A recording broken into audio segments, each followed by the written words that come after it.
Lo presentamos en sociedad. Voy a ser testigo, porque esta mañana se dio una situación particular y tiene que ver con, habitualmente se dice, el tiempo es tirano, y nos quedamos sin tiempo hoy, pero pudimos ver algunas personas de Tucumán, jóvenes, que se acercaron y le dijeron gracias al doctor Toledo.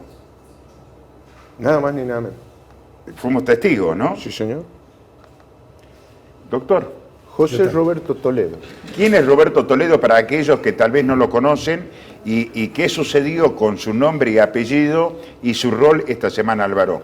Docente durante 4 décadas en la Facultad de Derecho, titular de la Cátedra de Derechos Reales, titular de la Cátedra de Teoría del Estado, en la Cátedra B, hasta que se jubiló, abogado de la matrícula y del ejercicio libre de la profesión, y es el hombre que en 2015 patrocinó a lo que en ese momento era el Acuerdo del Bicentenario y logró la declaración de nulidad de los escandalosos comicios de ese año, Omar, comicios de urna incendiada, acarreo, urna embarazada, bolsoneo y de urnas refajadas y tiroteos, y ahora es uno de los el autor intelectual, ¿no?, junto con el doctor Alberto Garay,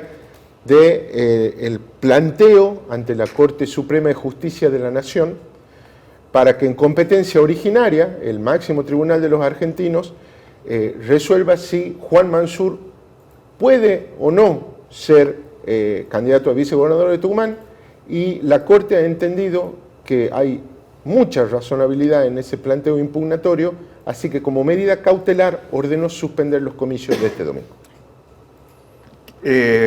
Antes de ir al tema de fondo, que es el tema de la cautelar de la Corte Suprema de Justicia, la pregunta es ¿cómo se responde a los mensajes que seguramente ha recibido en su celular de un ciudadano común, de algún profesional, de alguna persona relacionada con la política, y esto que le ha sucedido espontáneamente esta mañana, porque la persona que lo saludó y le dijo gracias no lo conoce? Digamos, no sabe mucho de usted, pero sí tiene un reconocimiento público. ¿Qué significa eso? Significa la obligación de reflexionar. Significa tomar una disposición absolutamente ilimitada y escuchar a Adriana, por ejemplo, lo que dijo recién, lo que dijo Álvaro, reflexionando sobre el mismo, y darnos cuenta de la malformación del país y de la decadencia de la sociedad. Hemos subvertido los valores y los fines del Estado. El Estado que solo existe para satisfacer las necesidades básicas del ser humano y darle los servicios de seguridad, justicia y salud, se ha subvertido y se ha encargado de darse únicamente privilegio a una casta de incalificables que legislan y usan la ley y la Constitución en beneficio propio y no en beneficio de la gente. ¿Cómo no vamos a reflexionar? ¿Y cómo no nos va a afectar hasta el tuétano estas circunstancias y estas imágenes que estamos viendo? Y cómo tampoco no nos vamos a alegrar, más allá de cualquier consideración personal, cuando se ha producido esta fisura en este blindaje que se había hecho en Tucumán, donde se había cooptado todos los organismos de control, la justicia, y donde no había nada, a ningún lado donde quejarse, donde reclamar los derechos, ni donde pedir tutela de los derechos, y donde todos estábamos sometidos y habíamos perdido la libertad y hasta la capacidad de pensar y las esperanzas. Y de pronto se abre esta ventana. Y esta ventana significó ver la luz, y significó para mucha gente, y lo percibo en la calle, ver la posibilidad de un futuro, ver que no todo está perdido, ver que es posible un cambio y que es posible esta lucha, y que la lucha sube pocas veces, pero a veces tiene sus resultados, y que la juridicidad perdida va a ser restablecida, y que los avances impunes de un poder feudal han sido puestos en un dique, se le ha puesto coto, y que a la locura y a la sinrazón y a la desmesura de una clase política descarriada que solo piensa en sus beneficios, sus privilegios y en sus patrimonios, se le ha dicho, muchachos, esto no puede seguir así. Ustedes tienen que sujetarse a algo fundamental, que es la Constitución y la ley. Y la Constitución y la ley existen porque esta es la historia que Álvaro también lo dijo magistralmente en la última columna. La historia del constitucionalismo, la historia de la Constitución, es la historia de la lucha de los pueblos para frenar el poder, para frenar los abusos del poder. Y ha sido consiguiendo y poniendo coto a esos avances las sociedades. Y una sociedad se juzga hoy en su avance, en la forma en cómo ha podido poner cotos. Y una sociedad que no ha podido poner cotos es una sociedad que ha sido sojuzgada y que ha perdido todas las esperanzas. Y es lo que estaba pasando en esta provincia. En esta provincia era el no te metas. En esta provincia era el no vale la pena. En esta provincia era no es posible, no es posible, no va a pasar nada. Todo sigue igual.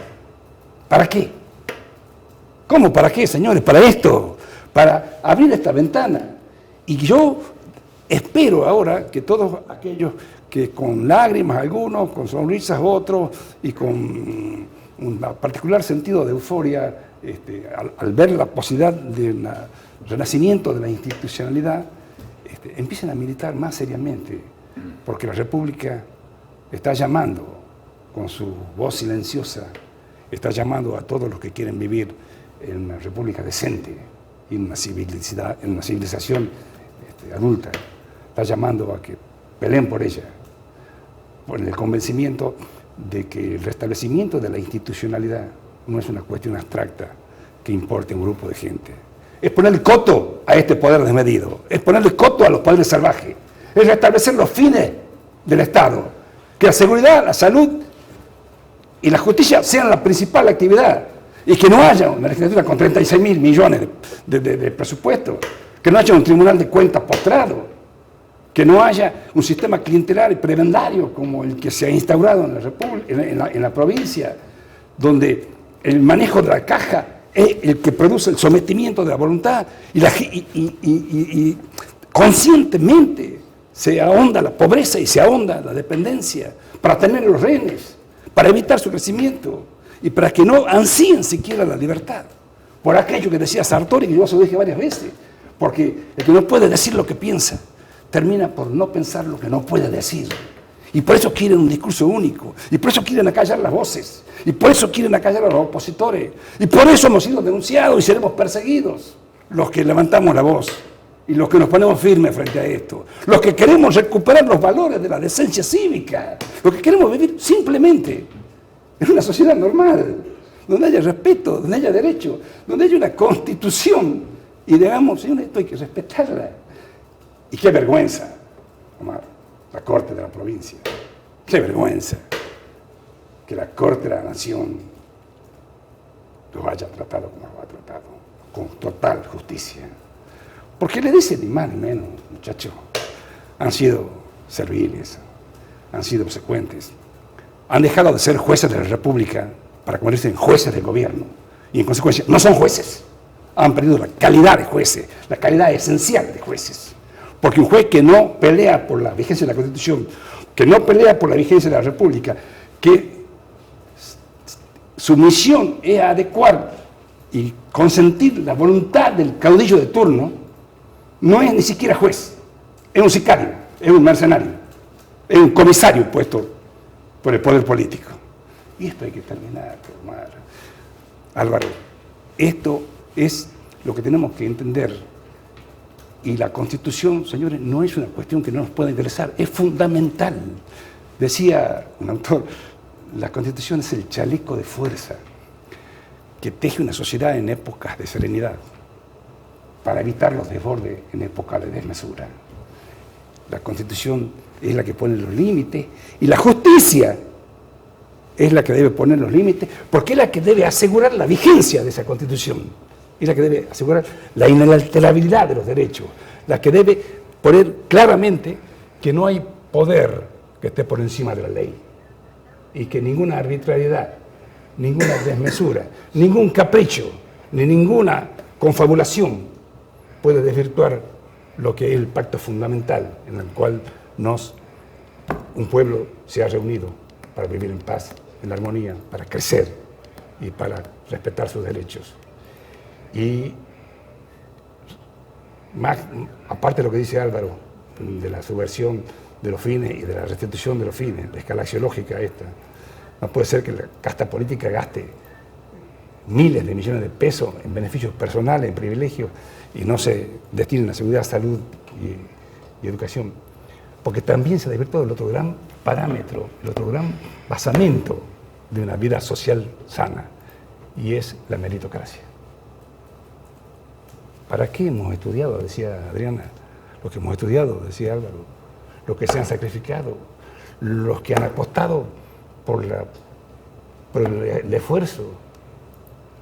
Cuando confrontan su vida, sus desdichas y sus apuros frente al obsceno enriquecimiento de polículos inútiles, obscenos. ¿Cómo puede ser? Y ahí es donde viene. Se ha desvirtuado la meritocracia y cualquier cosa vale. Incluso vale más ser obsecuente que ser digno. Y no nos olvidemos de lo que dice nuestro himno nacional, que es la esencia de nuestra historia. Hoy inmortales, gritos sagrados, libertad, libertad, libertad. ¿Cuándo vamos a dejar de ser ovejas? ¿Cuándo vamos a dejar de computarnos con esta conducta eunuca? De mirar siempre para el otro lado, del oportunismo, del hombre corcho, de flotar, el de no enfrentarse nunca a las cosas, el de no tener valor ni dignidad para pelearlas. ¿Cuándo? ¿Hasta cuándo? ¿Y cuándo vamos a empezar a pelear por nuestra libertad? Que es la esencia de la dignidad, es la esencia del mejoramiento, es la base de que podamos ser una sociedad mejor. Esto significa el fallo de la Corte.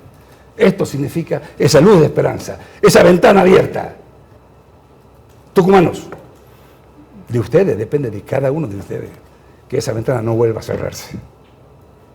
Mantengan firme la voluntad, firme la decisión, firme la militancia y no dejemos que se cierre esa ventana. La abramos de par en par. Hagamos las paredes de cristal, que todo se sepa y todo se perciba.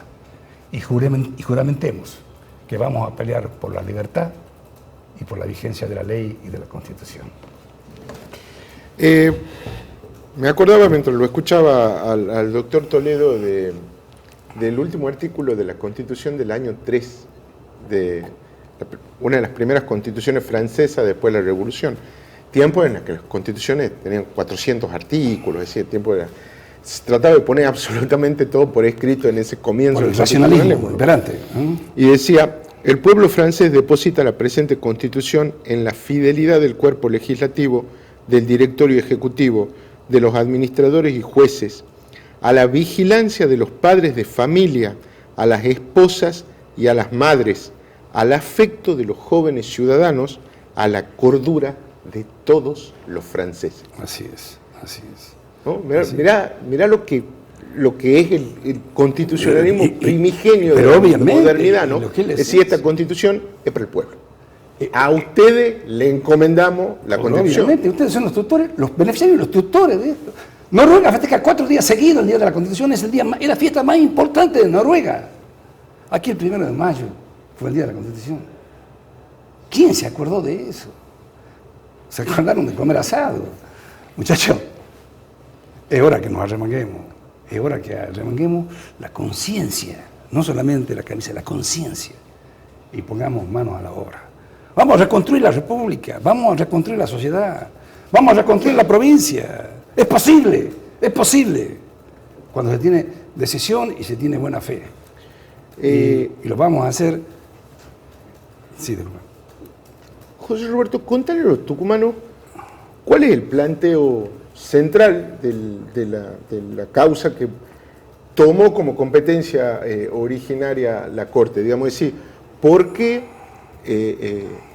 cómo es que argumentan, ¿no?, en contra de la oficialización de la candidatura del actual gobernador a vicegobernador. Porque todo es extremadamente sencillo.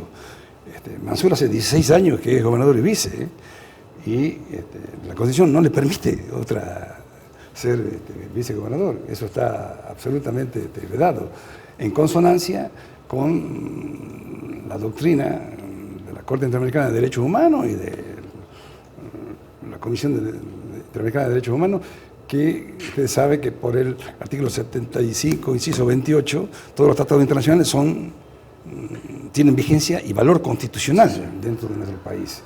Y ahí han establecido, la Corte Interamericana, que las reelecciones no habilitadas explícitamente, e incluso las habilitadas explícitamente cuando son muy sucesivas, son irritantes al sistema republicano de gobierno. Son contrarias al sistema republicano de gobierno y atacan la periodicidad y la alternabilidad dentro de la función pública. Es decir, es la misma república. Y para que lo entienda la gente, cuando hablan de que se afecta la autonomía, se afecta el federalismo con los fallos de la nación, sean serios, chicos. No puede ser que abogados digan esas cosas, hablando del presidente para abajo. La Constitución nuestra consagra la autonomía de las provincias, lo que implica la vigencia del sistema federal, bajo una sola condición: que la provincia asegure el régimen republicano de gobierno. Y es lo que no se ha asegurado acá. Acá no hay república, acá no hay división de poderes, acá no hay poder judicial independiente, acá hay sicarios y dependientes del poder de turno. Y entonces le corresponde a la Corte de la Nación no solamente la facultad, sino el deber de restablecer la vigencia republicana en los territorios provinciales. Es así de sencillo el tema. ¿Con qué expectativa la otra presentación? Porque la cautelar está relacionada con la candidatura de Juan Mansur. Hay otra presentación relacionada con el llamado a elección para el mes de mayo, que no se dio, pero ¿cuándo debería conocerse y si tiene alguna expectativa de...? No, son los tiempos de la Corte. A mí el fallo la cautelar me sorprendió como cualquier ciudadano. Yo la recibí absolutamente sin ninguna prevención, porque no tenía indicios. Tampoco tengo indicios de cuál va a ser la suerte ni los tiempos, pero sí quiero hacer una advertencia, porque quiero que también descubramos el oportunismo y la chabacanería política.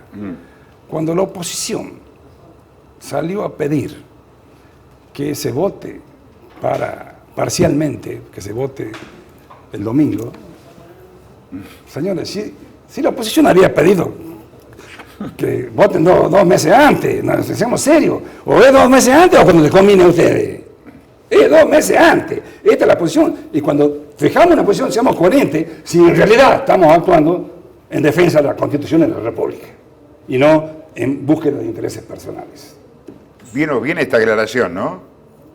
No, y la voy a hacer, cueste lo que cueste, porque estoy hablando por la verdad y para la verdad, y para que la conciencia ciudadana tome conciencia de las cosas. Es decir, porque acá viene un mensaje también para los que patrocinaban y estaban con expectativa del fallo. Exactamente. Si no, lo que has perdido es la batalla cultural. Claro. No importa cuántas batallas judiciales ganes. O sea, si la cuestión es que la ley está hecha para el beneficio personal y no para que se imponga para todos o contra todos, bueno, entonces en realidad hay una batalla cultural perdida. Entonces, si nos hemos alegrado por haber recibido una respuesta de calidad republicana por parte de la Corte de la Nación en el tema de la inconstitucional candidatura del vicegobernador, no podíamos el mismo día decir, bueno, señores, pero los 2 meses no están así, puede ser nada más, muchachos. Hemos pedido que sea 2 meses antes, así dice la Constitución, y esa es nuestra acción. Defendamos eso. No puede ser en otro tiempo distinto a los 2 meses anteriores a la cambio de autoridades. Perdón, No quería hacer referencia con nombre y apellido, pero me voy a tomar la licencia con la buena intención y más que nada para llevarle claridad al televidente y al oyente. El doctor Mansur, cuando hace la presentación relacionada al pedido de la Corte y la Corte habilita Presenta un amparo él. para que sea candidato a vicegobernador, tiene la habilitación de la justicia de Tucumán, ¿no es así? Se Sí, pide la Corte Suprema. Por de supuesto, Justicia. exacto. Bien, no me acuerdo si eran los 5 o 4. No, tres votos a favor y 2 que votan porque no había caso todavía, que es tomado como una disidencia porque no integra el voto mayoritario. Bien, la Junta Electoral habilita la fórmula. Sí, no podía hacer otra cosa porque falló la Corte. Bien, pero la Corte y la Junta Electoral están integradas, no en su totalidad, pero algunos miembros que son de la Corte y son de la Junta Electoral. Sí, bueno, eso no debería ser un problema de incompatibilidad per se. Es cuando examinamos las personas a las cuales nos estamos refiriendo. La Junta Electoral no ofrece ninguna garantía de imparcialidad, la Junta Electoral esta. Porque, y si alguna duda cabía de su extrema parcialidad, cuando en un abuso de autoridad, en una clara incompetencia, es la Junta la que suspende las elecciones cuando no podría nunca suspender las elecciones. ¿Quién debería haber El suspendido? Ejecutivo. ¿Quién convoca? El Ejecutivo. Hay un principio de ley que se llama paralelismo de las competencias. El que da, quita. El que dicta, revoca. Pero y después el Ejecutivo nos ratificó. No ratificó, no Entonces, conozco que haya ¿a dónde ratificado. estamos? Estamos en un caos jurídico como estamos siempre. No tenemos ese Pero detalle, bueno, perdón. Estamos en Villa Anomia. No, volviendo a Ahí- los hechos reales. No, pero es que de verdad ahí vivimos, digamos, vivimos hace 40 años en Villa pero Anomia. ¿quién digamos. suspendió las elecciones, perdón, hasta hoy? El jueves, Omar, técnicamente no están suspendidas. La Junta Electoral dice la ejecutoriedad sí. de este cronograma electoral queda suspendida. Pero ¿de quién dependía que lo hagan? el Ejecutivo, el único que puede. Y que no tiene lo hizo. competencia. No lo hizo. No, Entonces- conozco que no lo hizo. No, bueno, no se va a votar como un hecho. Bueno, pero no importa, no se va a votar, Pero bueno, pero- esto es un desmadre. Acá no hay juridicidad, porque los que deben garantizar la juridicidad en cualquier estamento Perdón, pero están sí. más preocupados en servir al poder de turno que en servir a la Perdón, ley. Este es el problema. perdón, pero la actuación del Ejecutivo se tiene que trasladar luego al boletín oficial. Sí, claro. Y Bueno, está bien. No es la primera. no, pero bueno, pero No, son cosas gravísimas. Como él dice, vivimos en Villa Anomia. Villa Anomia. Villa Anomia. Claro, sí, las leyes rigen, pero no se acatan. Tienen plena vigencia, pero bueno, ahí están, digamos. Son personajes, digamos, las leyes que hablan y que nadie las escucha. no la oficializó el Ejecutivo todavía. Bueno, que se conozca, Que dice, todavía no. No hay un decreto. Tiene que haber un Bien, decreto. ahora, Roberto, lo último, para terminar. Recién en la apertura del programa poníamos en escena un supuesto diálogo entre el gobernador y el vice, con Álvaro, relacionado con lo que pueda resolver de fondo la Corte Suprema de Justicia, en relación a Mansur. Bueno, Si yo ahí sí me animo yo a anticipar algún olfato, ¿no es cierto? Sí. Mansur está fuera de carrera ya. En la apertura del programa decíamos que una persona re cercana a Mansur nos había manifestado que Pero si la Corte dice, soy competente de forma originaria, tomo la demanda, Sí. y hay humo de buen derecho, hay razones prima facie que hablan de la inconstitucionalidad de la habilitación de Mansur y suspendo las elecciones, bueno, tendría que suceder algo muy extraordinario. sí. ¿Y que de quién parece- depende la convocatoria a nuevas elecciones? ¿De la Del Junta Ejecutivo. Electoral o del Poder No, Ejecutivo? el Ejecutivo, la Junta Electoral. Es decir, no, el que tiene la lapicera en este momento para convocar es Mansur. Claro. Lo habíamos dicho, Omar, pese a que nos decían que estábamos diciendo mal. ¿Quién decía? No viene el caso. No. No viene al caso. No viene al caso. Además, me parece que éticamente a las discusiones hay que darlas con fundamentos. Y con el entrevistado pudiendo, digamos, rebatir, digamos, lo que se diga. Digamos, ya pasó esa cuestión. Reiteramos, entonces, que el único que tiene el poder, digamos, entre comillas, para convocar a elecciones en la provincia de Tucumán. Pero eso lo dice la Constitución, el Ejecutivo convocar a elecciones. Bueno, pero perdón, doctor. ¿Pero usted, qué es la perdón, Constitución, claro, Roberto? a eso me refiero. Claro. Acá el que tiene la lapicera para la convocatoria de elecciones es... Titular por el Ejecutivo, el gobernador. Pero bueno, Y el único que puede suspender la elección. ¿Y no lo suspendió? Y yo no conozco que la haya suspendido. no conocemos, que hasta acá no se ha hecho público el instrumento de suspensión. Perdón, una cosa más, la Junta actúa porque la Corte Suprema también le comunica a la Junta Electoral de Tucumán el fallo. Claro, como ejecutor, porque la Junta tiene una actividad sublegal. Sublegal en derecho quiere decir actúa únicamente conforme a los mandatos de la ley. Es sometida a la ley. No tiene facultades jurisdiccionales, no puede ir más allá de las facultades y competencias que le ha asignado la ley. Nunca estaba dentro de la capacidad de la Junta suspender la elección. Espero que en algún momento podamos tener el mismo tiempo y la misma posibilidad en todos los medios poder hablar con la libertad que lo hacemos con el doctor Toledo. En todos. Doctor, muchas gracias. No, gracias a ustedes. Pero la verdad, le hablo a la gente, a usted señora, a usted señor, sin partidismo, porque la República no tiene partidismo. La República es una decisión, la República es un sentimiento y es una finalidad.